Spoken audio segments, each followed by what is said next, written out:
వయస్సుతో సంబంధం లేకుండా మేము చెప్పినాం.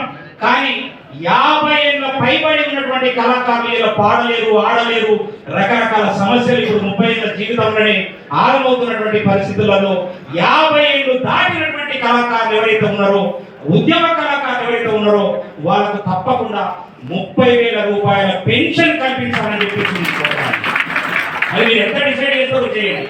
నా డిమాండ్ అది, కళాకారులందరి తరఫున నా డిమాండ్ అది. కాబట్టి ఆ అవకాశాన్ని ఇవ్వాల్సిందిగా కోరుతా ఉన్నా. అదేవిధంగా అర్హులైన వారికి ఎవరి జిల్లాల్లో వారికి డబుల్ బెడ్రూమ్ ఇల్లు మంజూరు చేయవలసిందిగా కోరుతా ఉన్నా కళాకారులు. ఎందుకంటే అందరికీ అన్ని సాధ్యం కాకపోవచ్చు.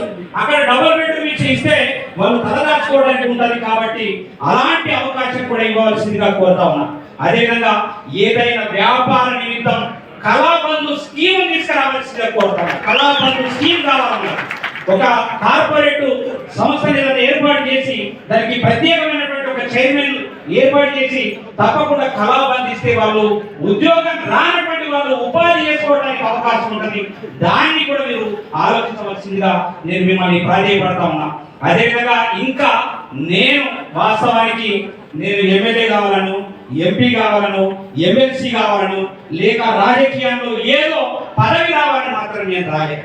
నేను తెలంగాణ ఉద్యమానికి ఎందుకోసం కనెక్ట్ అయ్యి సంగీతం సమకూర్చున్నానంటే సినిమా ఇండస్ట్రీ బైఫర్కేషన్ అవుతారేమో, మేము సినిమాలు చేసుకోవచ్చు, పాటలు చేసుకోవచ్చు, పాటలు వాడవచ్చు, అదేవిధంగా సంగీతం చేసుకోవచ్చు, హీరోలను కావచ్చు, హీరోయిన్లను కావచ్చు, రచయితలను కావచ్చు అనేటటువంటి కళలు. కానీ ఆ కళలైపోయి ఇలా అవకాశం లేనటువంటి పరిస్థితి ఏర్పడ్డది. ఇలా తెలంగాణ ఉద్యమం కోసం కనెక్ట్ అయి పాటలు చేస్తే ఇలా తెలంగాణ పాటలు చేస్తాడు వీడు అని చెప్పేసి ఒక ముద్ర వేసుకొని ఇలా యూట్యూబ్ పుణ్యమాని ఇలా మా పిల్లలంతా కూడా అద్భుతమైనటువంటి జానపద గేయాలు ఇతరత్ర మా పాటల్ని చేస్తూ ఇలా కాలం గడుపుతూ వాళ్ళ జీవితాన్ని వాళ్ళ కుటుంబాన్ని బతికిస్తున్నటువంటి పరిస్థితి అలా ఏర్పడ్డది. దాన్ని కూడా మేమేమనుకున్నామంటే సినిమా ఇండస్ట్రీ బైఫర్కేషన్ చేసి ఒక 25 లక్షల సబ్సిడీ ఇస్తారని చెప్పేసి మేము కలవనుకున్నాం. దాని మీద కూడా మీరు ఒక్కసారి ఆలోచించవలసిందిగా నేను కోరుతా ఉన్నా. అదేవిధంగా గత ప్రభుత్వంలో కళాకారులకు అవార్డులు వారికి అనుకూలంగా ఉన్నటువంటి వారికి ఇవ్వడం జరిగింది. దాన్ని ప్రక్షాళన చేసి నిజమైనటువంటి కళాకారులకు తప్పకుండా మీరు వాళ్ళకి కావలసినటువంటి అవార్డులు ఇవ్వవలసిందిగా కూడా నేను కోరుతా ఉన్నా. అదేవిధంగా సాంస్కృతిక సారథిని కూడా ప్రక్షాళన చేయండి.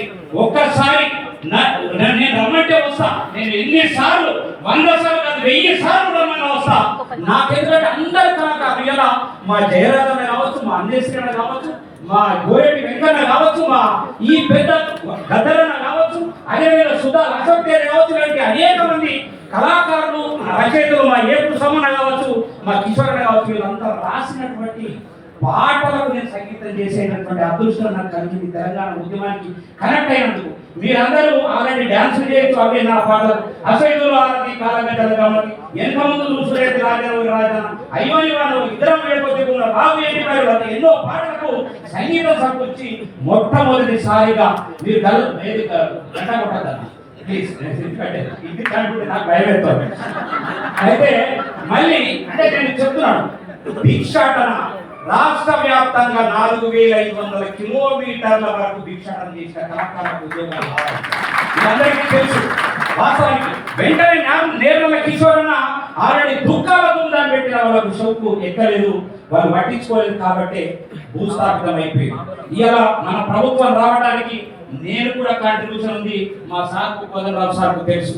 కాంగ్రెస్ పార్టీకి ఎన్ని వీడియోలు మాట్లాడినాం, ఎన్ని విధాలుగా మాట్లాడితే ఇలా కాంగ్రెస్ ప్రభుత్వం వచ్చిందో మరి ఖచ్చితంగా గుర్తించవలసిందిగా నేను కోరుతా ఉన్నా. మరి అదేవిధంగా నేర్మల కిషోరన్న ఇప్పుడు చెప్పినటువంటి కొన్ని ఖచ్చితంగా అవన్నీ కూడా అమలు అయ్యే విధంగా మీరందరూ కూడా తీసుకోవాలా. మేము ఖచ్చితంగా నేను గత ఆ సమాజ్కి ఒక మాట చెప్పిన, ఏమనంటే నాకు ఉద్యోగం ఇవ్వకుండా పర్లేదు, ఇంకొక 500 మంది కళాకారులకు ఉద్యోగాలు ఇవ్వండి, వాళ్ళకి 500 రూపాయలు నడుపుకుంటే కావాలంటే నాకు ఉద్యోగం వద్దని చెప్పాను. ఆయన వినలేదు. ఆ సమాజ్ వినక ఇంతమంది కళాకారుల ఉసురు పోసుకొని ఇలా భూస్థాపితమైనటువంటి పరిస్థితి ఉన్నది. కాబట్టి తప్పకుండా ఈ కళాకారులకు ఏదైతే మీరు న్యాయం చేయాలనేటటువంటి తపనతో 3 నెలల్లో కంప్లీట్ చేస్తారనేటువంటి తపనతో మీరు ఈ కార్యక్రమం పెట్టిండ్రు. దీన్ని పరిపూర్ణంగా మేము 100 సార్లు 1000 సార్లు నేను వస్తాను. నాకు అనేక మంది కళాకారులు తెలుసు.